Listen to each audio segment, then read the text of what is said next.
নমস্কার বন্ধুরা, গোপাল ভাঁড়ের গল্প চ্যানেলে আপনাদের স্বাগত। আমি প্রমীলা চলে এসেছি আপনাদের জন্য গোপাল ভাঁড়ের আজ একটি নতুন গল্প নিয়ে। গল্পটির নাম ঘটক গোপাল।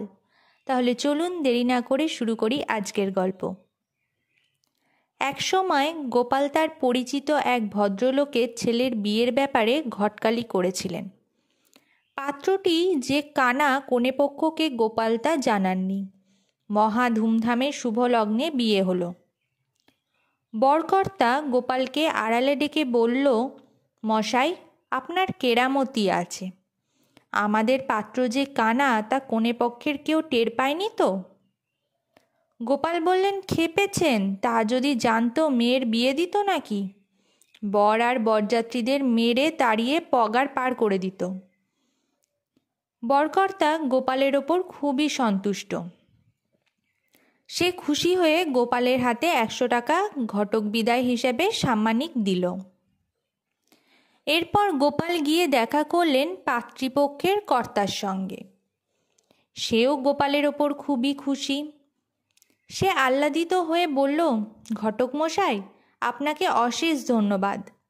আমাদের খোড়া মেয়েটিকে যেভাবে পার করে দিলেন, বরপক্ষের কেউ জানতে পারেনি তো আমাদের পাত্রীর পায়ের খুঁত? গোপাল বললেন, পাগল হয়েছেন নাকি? ওরা জানতে পারলে বর নিয়ে কখন উঠে পালাতো না?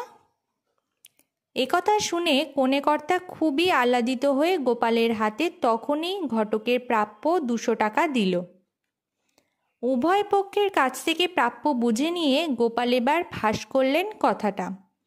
বললেন, যেমন বর তেমনি কনে হয়েছে, সমানে সমানে। বর যেমন কানা, কনে তেমন খোড়া, এমনই দেওয়া উচিত। তাহলে কোনো পক্ষের কাছ থেকে কোনো কথা শুনতে হয় না ঘটকের।